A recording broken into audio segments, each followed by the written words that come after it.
नमस्कार, मी सचिन शिंदे. महाराष्ट्र लाईव्हमध्ये तुम्हा सर्वांचं मनपूर्वक स्वागत. महाराष्ट्र राज्याची सध्याची राजकीय परिस्थिती आपल्या सगळ्यांनाच माहिती आहे. परंतु मावळ तालुक्यामध्ये भाजप मात्र राज्यात राजकीय परिस्थिती कशी असली तरी स्वबळावरती सर्वच निवडणुकांमध्ये विजयाची तयारी जोरदार करत असल्याला आपल्याला पाहायला भेटतंय. याचीच झलक म्हणून मावळ तालुक्यात भाजपच्या वतीने सगळ्याच कमिटींची अध्यक्षपदं असतील किंवा पदं असतील त्या निवडणुकीची कामं सध्या जोरदार चालू आहे. आपल्यासोबत सध्या मावळ तालुक्यातील अत्यंत तरुण चेहरा, लोकप्रिय चेहरा, माजी जिल्हा परिषद सदस्य, सध्याचे मावळ तालुका भाजपचे युवक अध्यक्ष, विधानसभा संयोजक नितीन मराठे आहेत. नितीन मराठेचा भाजपमधील प्रवास आपल्या सगळ्यांनाच माहिती आहे. तोच प्रवास आज थेट आपण नितीन मराठे यांच्या तोंडातून ऐकून घेण्याचा प्रयत्न करणार आहोत. त्यांना समजून घेण्याचा प्रयत्न करणार आहोत. मराठे साहेब, स्वागत आहे. तुमचा राजकीय प्रवास सगळ्यांनीच बघितला आहे. भाजपने मात्र आता ऐन निवडणुकीच्या तोंडावरती दोन मोठी पदं देऊन जबाबदारी तुमची वाढवली आहे. कसं बघता याच्याकडे? प्रथम तर मी आपलं मनापासून आभार मानतो की आपण महाराष्ट्र लाईव्ह वनवरती आम्हाला बोलवलं आणि या ठिकाणी आमचे विचार मांडण्याची संधी दिली. त्याबद्दल मी महाराष्ट्र लाईव्ह वनच्या मनापासून आभार व्यक्त करतो.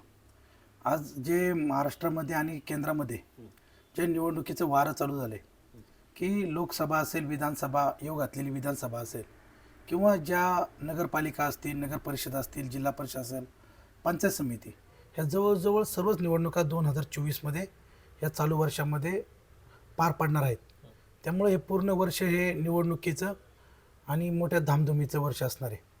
त्यामुळं ज्यावेळेस मावळ तालुक्याची युवा मोर्चा म्हणून ज्यावेळेस जबाबदारी देत असताना पक्षांनी देखील कामाची पद्धत, इथून पाठीमागं केलेल्या कामाचा पूर्ण आराखडा आणि पक्षासाठी दिलेला वेळ आणि जनतेची केलेली सेवा आणि जनतेला दिलेला न्याय या सर्वाची सांगड करत असताना खऱ्या अर्थाने युवा मोर्चावरती निवड केली.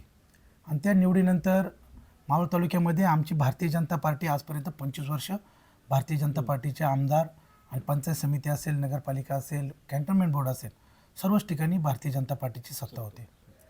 आणि हे सर्व टिकून ठेवत असताना 2019चा अपवाद वगळला तर पुन्हा पक्षाची बांधणी करत असताना आमचे महाराष्ट्र राज्याचे माजी मंत्री संजयताता बाळाभाऊ भेगडे असतील, प्रदेशचे आत्ता कृषी किसान संघाचे अध्यक्ष गणेश तात्या भेगडे असतील, मावळचे आत्ता विद्यमान अध्यक्ष भाऊगुंड असतील आणि मावळ तालुक्याचे माजी अध्यक्ष आणि आत्ताचे आमचे प्रभारी रवींद्रप्पा भेगडे असतील, भास्करप्पा असतील, या सर्वांच्या मार्गदर्शनाखाली आणि आमची एक कोर कमिटी भारतीय जनता पार्टीची की ज्याच्यामध्ये सर्व ज्येष्ठ मंडळी पक्षाच्या वाढीसाठी आणि मावळच्या हितासाठी जे काही निर्णय घ्यायचे असतात ते कोर कमिटीच्या माध्यमातून निवृत्ती वशिटे असतील, माऊली मामा शिंदे असतील, राजाराम शिंदे असतील, शांताराम बापू काजळे असतील, आमचे सुकनशेठ बापना असतील, ही सर्वच मंडळी, अशी भरपूर मंडळी कोर कमिटीमध्ये, प्रशांत ढोरे असतील, गुलाब काका माळसकर, शांताराम बापू कदम, या सर्व ज्येष्ठ मंडळींच्या मार्गदर्शनाखाली तालुक्यामध्ये आता काम करत असताना आत्ता जे आमच्या पुढं माझ्या पुढं प्रश्न होता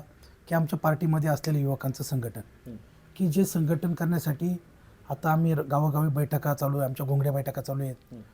त्या माध्यमातून नवनवीन युवक कसे एकत्र आणले गेले पाहिजे आणि ते एकत्र येत असताना पक्षाचे विचार देखील त्यांना कसे त्यांच्यापर्यंत पोहोचवता येतील आणि पक्ष हिताची कामं कशी केली जातात जनतेची.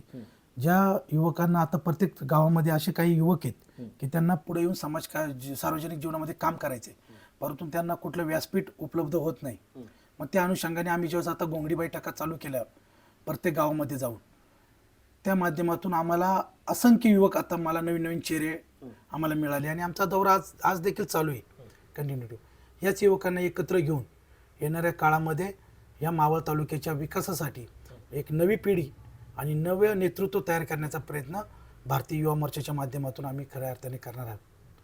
आणि हे सर्व करत असताना केंद्र सरकार, मोदी साहेबांच्या सरकारला आज 10 वर्ष पूर्ण होत आहे आणि त्यांनी जे भारत देशासाठी आणि जगामध्ये, भारत देशाच्या बाहेर संपूर्ण जगामध्ये भारत देशाची मान उंचावली, जो आपल्याला अभिमान वाटतो बाहेर देशामध्ये गेल्यानंतर मग आम्ही भारतवासी आहोत म्हणून, त्यासाठी ज्यांनी जे प्रयत्न केले, त्यांनी जे आता सर्वसामान्य जनतेसाठी, दीनदुबळ्यांसाठी, अपंगांसाठी, शेतकऱ्यांसाठी, कष्टकऱ्यांसाठी जे काम केलं, ते तळागाळापर्यंत नेण्याचं काम खरं युवा मोर्चावरती आता आलेलं आहे.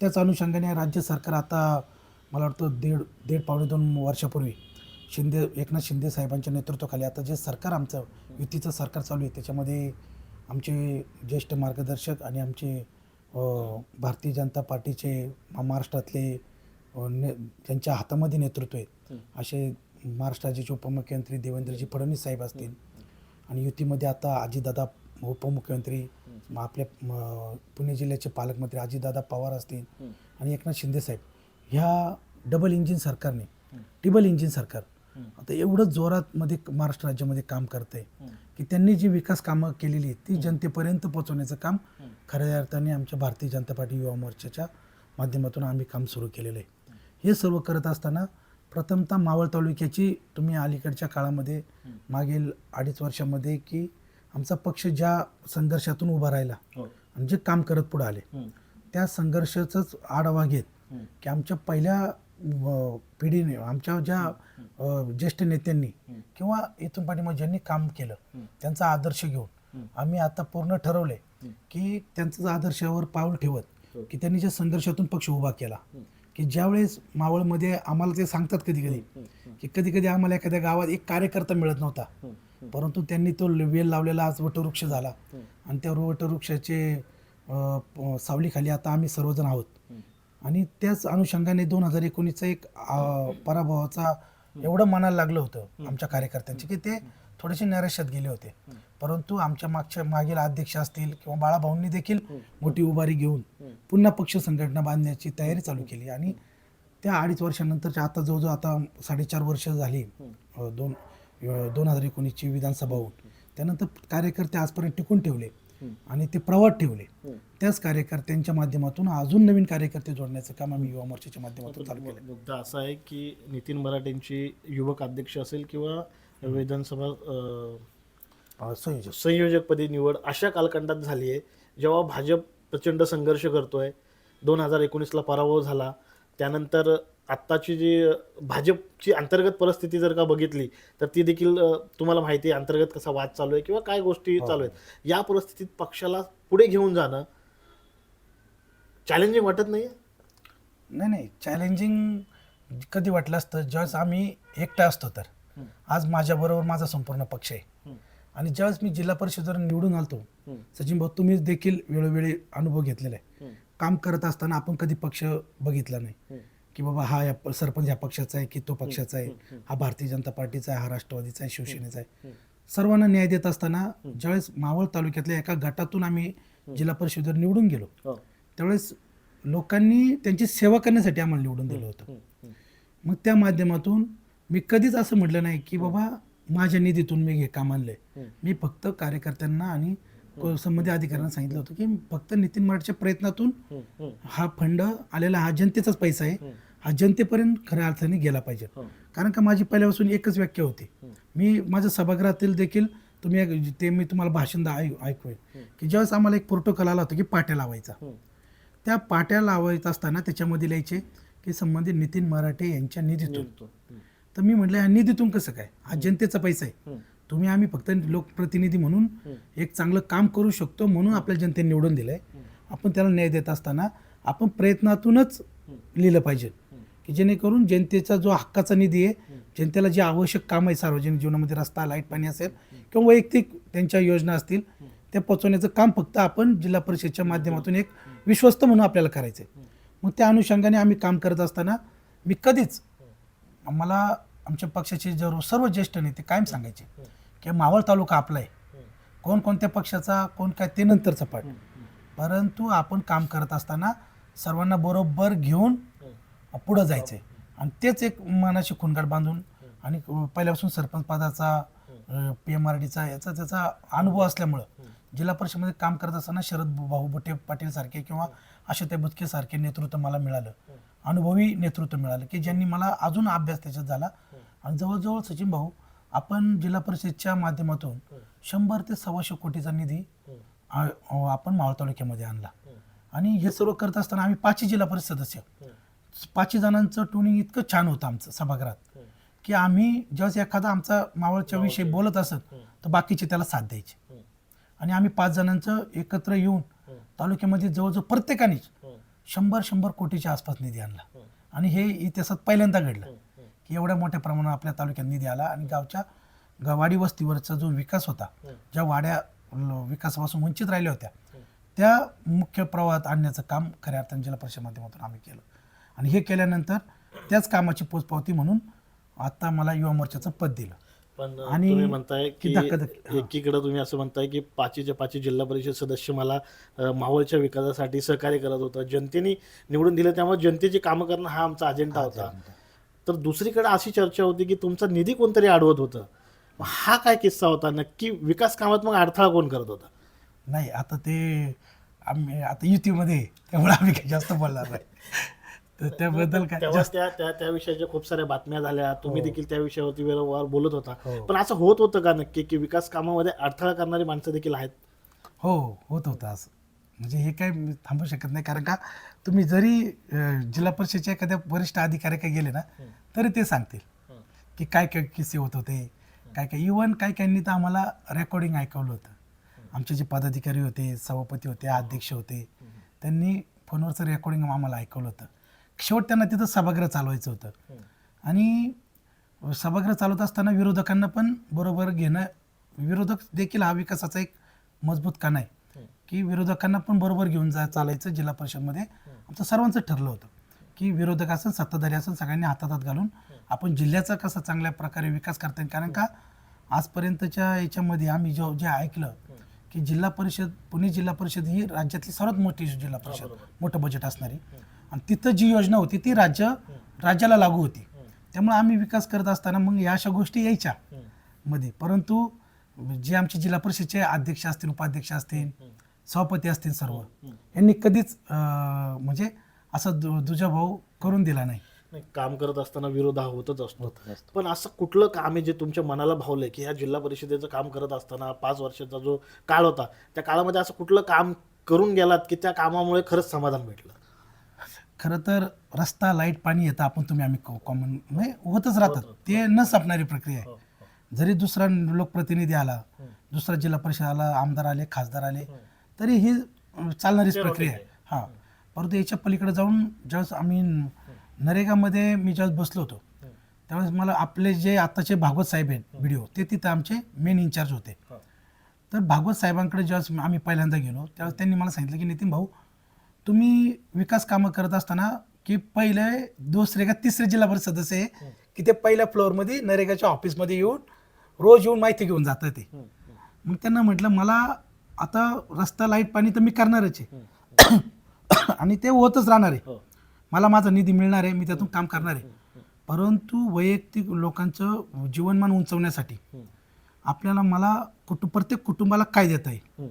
मग त्यांनी भौगोलिक परिस्थिती घेत असताना मग त्यांनी सांगितलं की तुमच्याकडे दुग्ध व्यवसाय जास्त मोठ्या प्रमाणात आहे, शेतकरी जास्त आहेत. मग आम्ही केंद्र सरकारची जे गोठा बांधण्यासाठी सचिन भाऊ एक अनुदान येतं मोठं की इथून पाठीमागं ते लिमिटेड 1-2 लोकांना मिळायचं. परंतु त्याचा अभ्यास केल्यानंतर 70,000 रुपये गोठा बांधण्यासाठी दिलं जातं एका शेतकऱ्याला. त्याच्याकडे फक्त 5 जनावरं पाहिजे. मग त्या शेतकऱ्याला ते सरकारी डॉक्टरांचा दाखला वगैरे आम्ही फोन करून लगेच मिळवून द्यायचं. आजकाल आपण पतसंस्थेत जर एखादं 50,000चं लोन काढायला गेलो तरी 2 जामीनदार द्यावे लागतात. आणि हे 70,000 रुपये तर तुम्हाला परतफेड करायची नाही आहे. आणि मग आम्ही जवळजवळ 450 लोकांना गोठा बांधण्यासाठी जिल्हा परिषदेच्या माध्यमातून अनुदान दिलं. विहिरी झाल्या आणि आमच्या ज्या मागासवर्गीय माता भगिनी होत्या त्यांना देखील शेळी मेंढीचं वाटप असेल किंवा गिरण्यांचं वाटप असेल. नंतरच्या काळामध्ये आम्ही सामूहिक बचत गटासाठी व्यवसाय करण्याच्या माध्यमातून त्यांना जे आधार लिंकिंग करायचं होतं ते जिल्हा परिषद पातळीवरती आम्ही जोरात केलं. आणि प्रत्येक बचत गटाला केंद्र सरकारचे 15,000 रुपये आज प्रशिक्षणासाठी मिळतात की जेणेकरून महिला भगिनी आमच्या जास्त प्रशिक्षण घेऊन पुढे गेल्या पाहिजे. त्याचाच एक पार्ट सांगतो. आम्ही वराळ्यामध्ये आता आमचा एक 60-70 बचत गटाचा एक महासंघ केला. आणि त्या महासंघाने आता एक प्री नर्सरी म्हणून स्कूल चालू केलं. कालच उद्घाटन झालं. म्हणजे महिलांना जर आधार आपण जर आर्थिक सक्षमीकरण केलं किंवा त्यांना एक सपोर्ट केला तर त्या कुठंच पाठीमागे राहून. हे माझ्या जीवनातलं सगळ्यात मोठं काम झालं की प्रत्येक कुटुंबाला आधार कसा देता येईल याच्यावरती मी जास्त काम केलं. आणि असं कुठलं काम राहून गेलं की यार हे आपल्या कार्यकाळात व्हायला हवं होतं, अजूनही मनात त्या कामाविषयी खंत आहे, संधी भेटली तर ते काम मी नक्की पूर्ण करणार. एकच काम काय आलं सचिन भाऊ, मध्यंतरी तुम्ही पण पत्रकार परिषद घेतली होती भरत आराखड्याच्या संदर्भात. काय आलं, भरत आराखडा मागासवर्गीय आपल्या दलित वस्तींचा 2 घरं असलं तरी त्या वस्तीला आपण नाव देऊ शकतो. हे आपल्याला संविधानामध्ये तरतूद आहे, राज्यघटनेने तसे आपल्याला अधिकार दिलेले आहे. तर हे करत असताना आपल्या काय आलं, एक विशिष्ट वस्तीचंच नाव आपलं त्या रेकॉर्डला असतं. ग्रामसेवक लोक एवढं बारकाईने पाहत नसतात. ते काय करतात, पूर्ण बृहत आराखडा तयार करायचा अधिकार हा ग्रामसेवकांचा आणि विस्तार अधिकाऱ्यांचा असतो. त्याच्यामध्ये ग्रामपंचायत सरपंच किंवा जिल्हा परिषद किंवा पंचायत समिती यांचा काही सदस्याचा रोल नसतो. मग हे करत असताना मध्यंतरीच्या काळामध्ये आम्ही ज्यावेळेस इंदापूर, बारामती, शिरूर आणि आपलं पुरंदर, भोरवेल्ला यांच्या ज्यावेळेस आम्ही बृहत आराखड्याच्या मी लिस्ट काढल्या होत्या, तर एका गावामध्ये ज्या गावची लोकसंख्या 1000 आहे तिथं 4-4 वस्त्या होत्या. आणि वराळेसारख्या गावासारखं किंवा मावळ तालुक्यात आज 25 ते 30 गावं अशी आहेत सचिन भाऊ की ती 10-10 हजार लोकसंख्येच्या पुढे आहेत आजच्या तारखेला. आणि तिथं 5 आणि 6 लोक वस्त्या, आपल्या 3 आणि 4 दलित वस्त्या आहेत. मग आम्ही त्याच्यावरती काय केलं, संबंधित CO साहेब असतील आणि आमचे तळचे अध्यक्ष देवकाते नाना यांना आम्ही विनंती केली की तुम्ही सूचना करा खाली अधिकाऱ्यांना, ग्रामसेवकांना, की तुम्ही ग्राउंड लेवलला जाऊन सगळा बृहत आराखडा व्यवस्थित करा. परंतु त्यांनी त्यांचं काम केलं. ग्रामसेवकांनी पण फिरून बरोबर वस्त्यांची नावं पाठवून दिली. आज वराळे गावचं नाही म्हटलं तरी पॉप्युलेशन 20,000 प्लस आहे. तिथं कमीत कमी म्हणजे जेव्हा जनगणना झाली होती 2011ची, तेव्हा 2300 लोक मागासवर्गीय होती 2011ला. आज तर 2024 उजाडले आणि त्यावेळेस 2022चा मी तुम्हाला विषय सांगतो. त्यावेळेस आमच्या इथली लोकसंख्या जवळजवळ 4,500 ते 5,500 मागासवर्गीय लोकसंख्या आहे. परंतु हे होत असताना जेव्हा बृहत आराखडा तयार झाला, अधिकाऱ्यांनी पाठवला, तो मंजूर झाला, आम्हाला कामं सुचवायला सांगितली, आमच्या ग्रामपंचायतीने कामं दिली. मग ते वरती गेल्यानंतर त्याच्यावरती काय वराळे गावालाच काय 1,80,00,000 काय राजकारण झालं, कुठं माशी शिंकली, त्यामुळं ते पैसे माझे रिटर्न गेले सचिन भाऊ. वाईट वाटलं. त्याचा सर्वसामान्याला फायदा काय होणार होता? त्याचा सर्वसामान्य फायदा असा होता सचिन भाऊ, आम्ही रस्ते, लाईट, पाणी वराळ्यातलं सर्व झालेलं होतं. आम्ही त्याच्यावरती सोलर पॅनल करायचा आमचा मोठा दृष्टिकोन होता की पारंपरिक ऊर्जा तयार करून आमचे जे दलित बांधव आहेत की त्यांना ते ऊर्जा स्त्रोत तयार करायचे की त्या कुटुंबाला लाईट बिल भरायला नाही लागलं पाहिजे. हा आधुनिक आणि नाविन्यपूर्ण आम्ही प्रोजेक्ट त्याच्यामध्ये घेतला होता. त्याच्यामध्ये मग ते म्हटले, अपारंपरिकला त्यांनी एक टार्गेट दिलं होतं, बाबा 40%, सार्वजनिक विकासाला 20%, याला त्याला. त्या पद्धतीने आम्ही सगळं बसवलं होतं. म्हणजे ज्या ज्या वस्त्या आता वस्त्या मोठ्या झाल्यात, काही काही ठिकाणी अंडरग्राऊंड गटर नव्हते, काही काही स्ट्रीट लाईट नव्हती, ते सर्व त्याच्यामध्ये अधिकाऱ्यांना विश्वासात घेऊन आम्ही त्याचं प्लॅनिंग केलं होतं. परंतु त्यांनी दिमागं गेला, ते मनाला काय आयुष्यभर चटका लागेल की एक वराळे गावचं नुकसान नाही आलं सचिन भाऊ. त्यामुळं काय आलं, ज्यावेळेस एखादी तक्रार होती त्यावेळेस मग ते सगळ्या तालुक्याला ते लागू झालं. ना आता तुम्ही आता माहिती घ्या, मला वाटतं 1 महिन्यापूर्वी परत बृहत आराखडा तयार करायचं सांगितला, तर अक्षरशः अधिकारी म्हणले नको, या उद्या कोणतरी उठणार आणि ऑब्जेक्शन घेणार, एक 2 अख्ख्या तालुक्यातून प्रत्येक गावची 1 आणि 2 फक्त बृहत आराखड्यामध्ये वस्त्यांची नोंद केलेली. म्हणजे आज पुढची 5 वर्ष आमच्या दलित बांधव हा त्या विकासापासून वंचित राहणार आहे. आणि दुसरी एक तुम्ही म्हटले की कोणती एक गोष्ट राहून गेली, माझं एक पहिल्यापासून स्वप्न, मी शेतकऱ्याचा मुलगा आहे. काय आलं, आपण एखादं प्रशिक्षण घ्यायचं असलं तर रावरीला किंवा आपल्या खेडला आपल्याला जावं लागतं की शेती कशी करायची, काय करायची. मग आपल्याकडे काय आलं, आपल्याकडे शेतकऱ्यांसाठी कार्यशाळा नाही सचिन भाऊ. बघा तुम्ही की एक पण अशी कार्यशाळा नाही आहे की बाबा तिथं जाऊन शेतकरी नवीन उपक्रम, नवीन अभ्यास करण. कधीतरी आपला मुशीला एक प्रदर्शन भरतं, मावळमध्ये प्रदर्शन एकदा भरलं होतं, परंतु ते लिमिटेडच मार्गदर्शन करणारे येतात. जर एखादी प्रशिक्षण कार्यशाळा उभारायचं आमचं म्हणजे माझी पत्र पण आहेत तिथं की मी म्हटलं बाबा जिल्हा परिषद निधी नसेल तर मग राज्य सरकारकडे आणि केंद्राकडे मागणी करा, पण मला एक शेतकऱ्यांसाठी कार्यशाळा द्या की जेणेकरून तिथं नवीन अभ्यास करता येईल. आता जसं पणन महामंडळ आहे आपल्याकडं, बाहेरून मुलं शिकायतात, पोल्या हाऊसचा याचा अभ्यास करतात, हो सगळं. तर त्या अनुषंगाने समजा मावळमध्ये ऊस जास्त घेतात, इंद्रायणी वाण जास्त घेतात ना, मग याच्यामध्ये अधिक व्हरायटी कमी खर्चामध्ये जास्त कसं आपल्याला उत्पन्न घेता येईल त्या संदर्भातले प्रशिक्षण शाळा चालू करा. आणि त्याच्याबरोबर पूरक व्यवसाय जो जोड व्यवसाय असतो, दुग्ध व्यवसाय, मत्स्य व्यवसाय आणि कुक्कुटपालन व्यवसाय, याची कार्यशाळा त्याला अटॅच करा, की जेणेकरून मुलांना मस्त शिकायची इच्छा आहे, परंतु त्या मग ते प्रशिक्षण कुठंतरी बाहेरगावी जायचं, महिनाभर राहायचं, त्यामुळे काही काही लोक त्या व्यवसायाकडे जायचं तर मग थोडं युटर्न मारतात आणि परत आपलं बेक किंवा चालू ठेवतात. पुन्हा एकदा तुमच्या पक्षाकडे येऊया. हा, पक्षाने आता संधी दिली आहे तुम्हाला युवकांची कामं करण्याची, पण भाजपची अशी एक पद्धत आहे, युवक अध्यक्ष म्हटला की तो विधानसभेसाठी देखील दावेदार असतो. काही चालू आहे मनात? नाही नाही नाही, असं अजून तर काही नाही. कारण का दावेदार विवेदार काही नाही. आमच्या पार्टीचा एक रूल आहे सचिन भाऊ, जो काम करेल त्याला न्याय द्यायचा, जो पक्षवाढीसाठी आणि जनतेच्या हिताची कामं करेल त्याला आपसूक न्याय द्यायचा. तो गरीब आहे, तो पैशावाला आहे, हे कधीच पाहिलं जात नाही. चांगला विश्वासू आणि प्रामाणिक कार्यकर्ता असेल ना, त्याला तुम्ही देखील आजपर्यंत बघितलं असेल, आमच्या रुपलेखाताई झाल्या, दिगंबर दादा झाले, बाळाभाऊ, हे सर्वसामान्य कुटुंबातून पुढे आलेली मंडळी. जेवढे सभापती आले ते बघा शेतकरी कुटुंबातून पुढे आलेले आहेत. म्हणजे पार्टीमध्ये काम चांगलं केलं की हे मिळतं. आणि तुम्ही जर म्हणता युवा मोर्चा अध्यक्ष आला की विधानसभेचा, पण अजून तर माझ्या तर मनात काय नाही विधानसभा लढायचं कुठं नाही, तीळ मात्र 1% सुद्धा नाही आहे.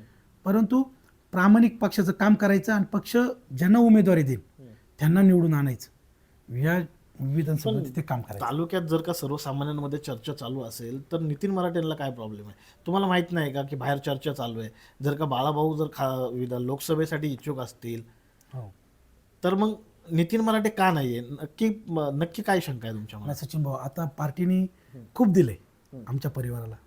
चलते सभापती आले, मी महानगर, DPC, जिल्हा परिषद, सरपंच, हे सर्व पदं दिली. आता संयोजक पद पण एवढं मोठं दिलं की पूर्ण तालुक्याचं. आता पक्षासाठी काम करायचं, पक्ष वाढवायचा, पक्ष एवढा सुस्थितीत आणायचा आणि भारतीय जनता पार्टीचे वरिष्ठ जो आदेश देतील त्याप्रमाणे आपलं काम करायचं. पण एवढं असंही डोक्यात ठेवलं. म्हटलं जातं, बाहेर असंही म्हटलं जातं की नितीन मराठेच्या मागे राजकीय पार्श्वभूमी मोठी नाहीये, नितीन मराठेचं अण्णावाद वजन नाहीये, म्हणूनही नितीन मराठेला डावललं जात आहे का?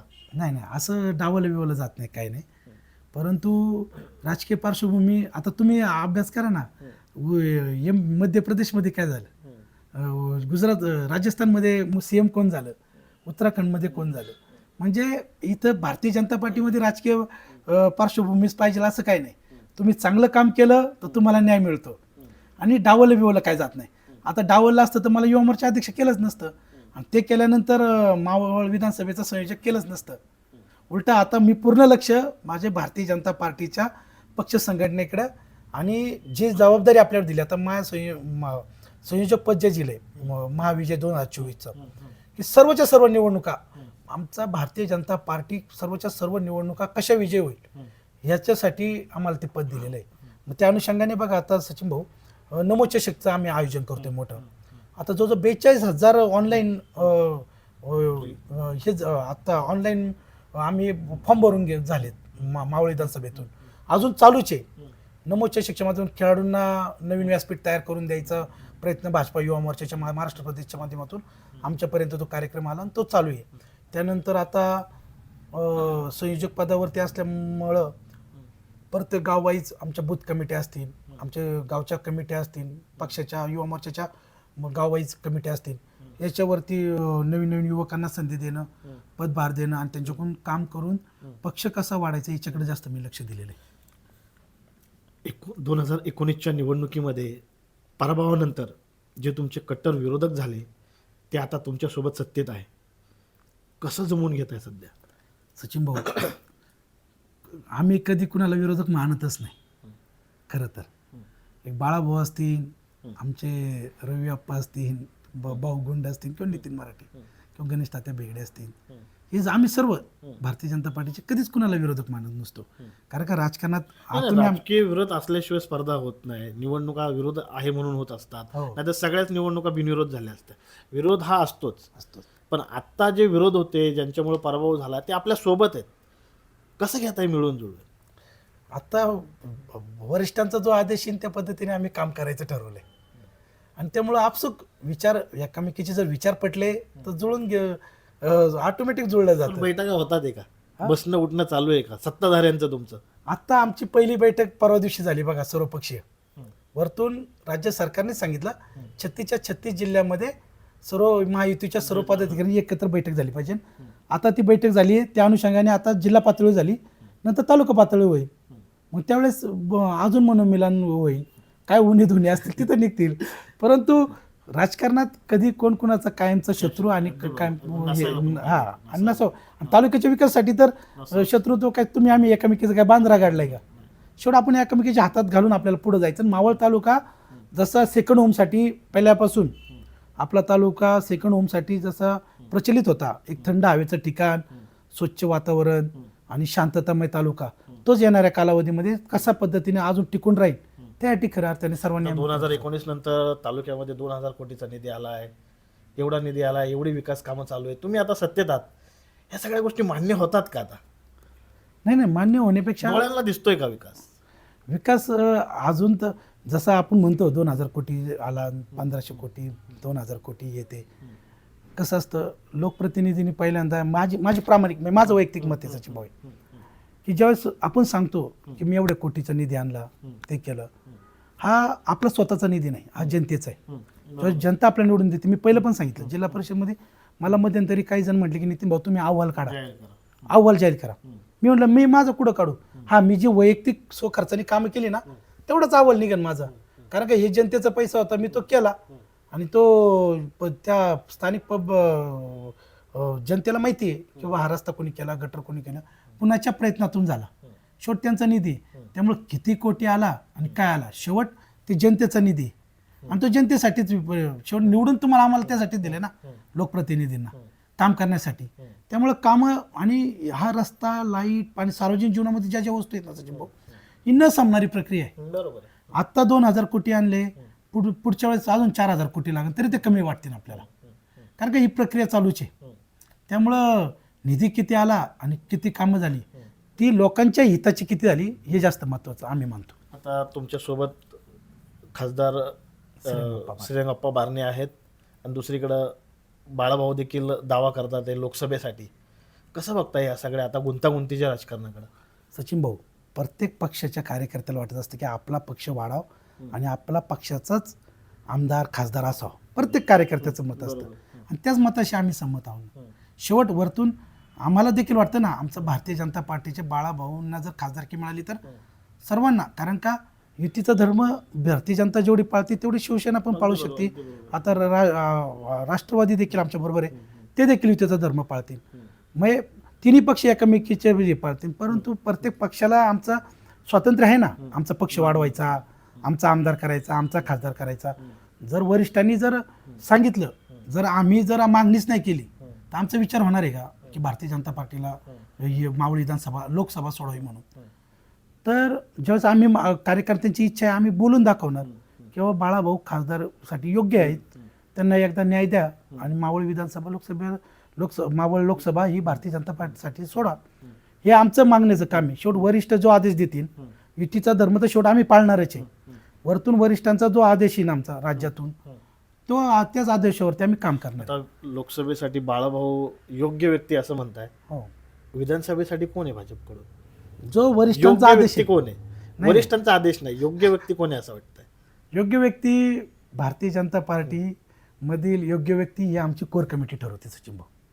असं आता लोकसभेसाठी जर का बाळाभाऊंच्या नावाचा विचार कोर कमिटीने केला असेल तर विधानसभेसाठी देखील योग्य व्यक्तीचा विचार अजून केला नाही. अजून आमच्या कोर कमिटीची विधानसभेच्या संदर्भात बैठक घेतलेली नाहीये सचिन भाऊ. आता त्यांनी पूर्ण लक्ष लोकसभा आणि पक्ष संघटना बांधणीवरती केलेलं आहे. आमचे तालुका अध्यक्ष भाऊसाहेब गुंड देखील बघा पक्ष संघटना बांधणीत व्यस्त आहेत. अख्ख्या आघाड्यांचे सगळे नवीन नवीन कार्यकर्ते कसे जोडायचे आमच्या युवा मोर्चाच्या माध्यमातून चालू आहे की आम्हाला तर आता 15 ते 20 दिवसाचाच कालखंड आहे आम्हाला आमच्या कमिट्या जाहीर करण्यासाठी. त्यामुळे सगळेजण पक्षवाढीमध्ये बिझी आहेत आणि ज्यावेळेस लोकसभा होतील त्यानंतर विधानसभेच्या संदर्भातल्या चर्चा चालू होतील. पाटील साहेब, एकीकडे तुम्ही असं म्हणताय की जनता आपल्याला विकास कामं करण्यासाठीच निवडून देत असते, जनतेचाच निधी असतो, तो फक्त आपण एक माध्यम आहे ते जनतेपर्यंत पोहोचवण्यासाठी.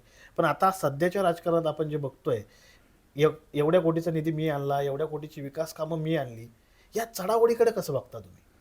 एक तर सचिन भाऊ, मी तर या चढाओढीकडे लक्षच देत नाही. कोणी किती निधी आणला. हं. एक एक एक विचार करा, हं. तुम्ही सरपंच म्हणून काम केलंय, हं. मी पण सरपंच पदापासून काम केलं, प्रत्येक लोकप्रतिनिधी, हं. कोणी नगरसेवक झालं, कोणी सरपंच झालं, कोणी पंचायत समिती झालं, जेडपी झालं, आमदार झाले, खासदार झाले. जस्ट पब्लिक जनता जे विचार करत असते ना की बाबा आपण यांना निवडून देतो ना, हे यांच्यापेक्षा अजून आपल्याला पूरक काम होईल, आपल्या विकासासाठी होईल, त्यासाठी जनता निवडून देत असते.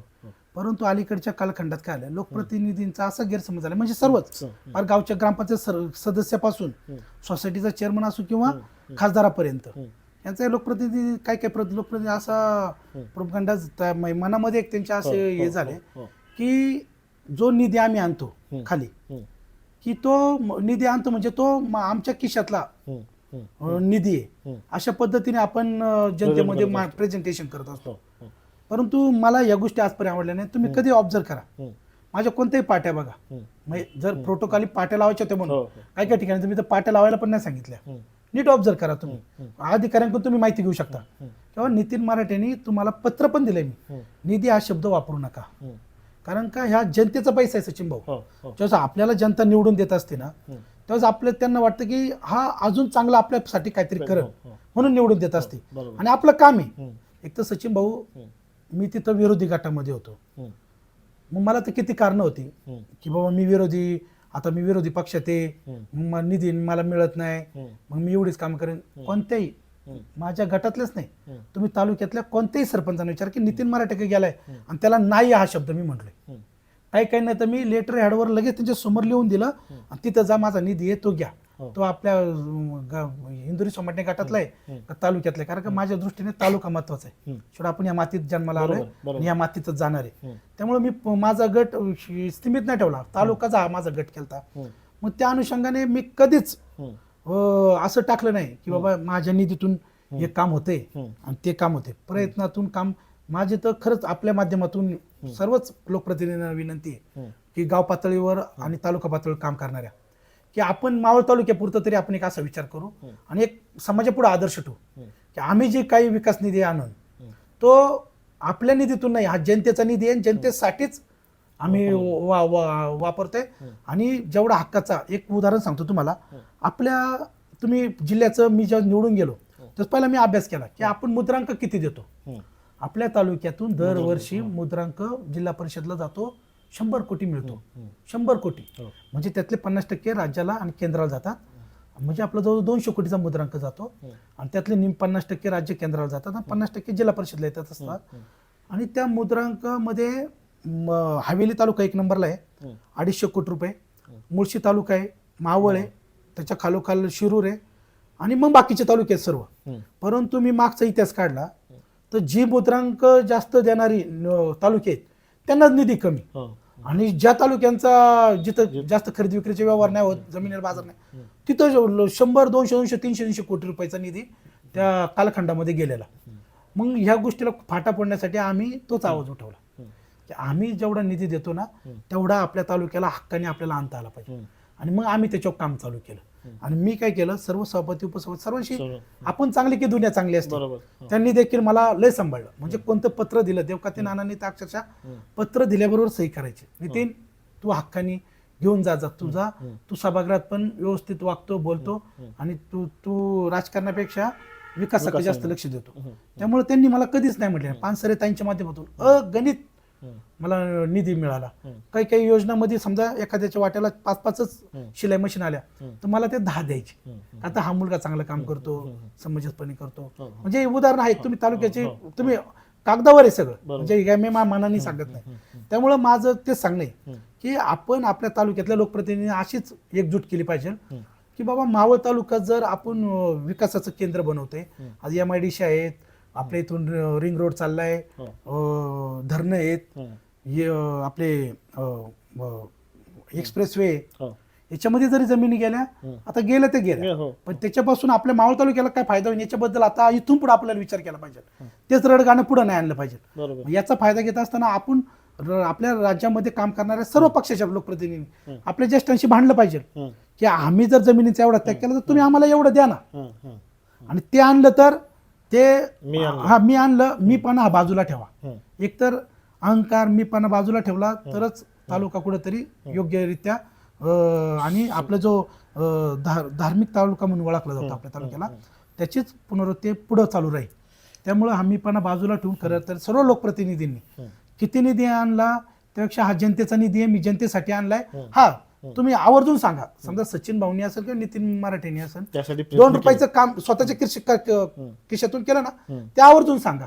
फक्त ते करत असताना एखाद्याच्या मजबुरीमुळं नितीन मराठे का आलाय आणि त्याची मग मी जाहिरात केली, ते तसं नाही झालं पाहिजे. माझं वैयक्तिक मत आहे. यासाठी सर्व लोकांनी काम केलं पाहिजे. याच्यामुळे हे वेद्या वाढणार नाही. तालुक्यामध्ये सगळे एक नजरेने बघितले जातील आणि जनता जी आहे ती अशी वाटली गेली जाणार नाही गटातटात. सगळी एकमुखीने एक आनंदाने राहते. एवढी तर हे होते माजी जिल्हा परिषद सदस्य नितीन मराठे. नितीन मराठेंनी आपल्याला जी पक्षाने संधी दिली आहे त्या संधीचं सोनं करून पक्षवाढीसाठी काम करणार असल्याचं या ठिकाणी बोलून दाखवलंय. त्याचप्रमाणे नितीन मराठे यांनी निधीबाबत मावळ तालुक्यात सध्या जो निधी येतोय किंवा यापूर्वी निधी आलाय तो निधी आपण आणलाय असं न म्हणता तालुक्याच्या विकासासाठी तो निधी वापरला गेला पाहिजे किंवा तालुक्याच्या विकासासाठी आपण प्रयत्न करून आणलाय असं म्हटलं पाहिजे. त्याचप्रमाणे आपण कोणत्याही प्रकारे विधानसभेला इच्छुक असल्याचा किंवा नसल्याचा दावा त्यांनी खोडून टाकलाय. आपण फक्त पक्षासाठीच आगामी काळात काम करणार असण्याचं नितीन मराठे यांनी आज ठणकावून सांगितलं. कॅमेरामॅन दत्ता महास्कर सोबत मी सचिन शिंदे, तळेगाव दाभाडे, मावळ.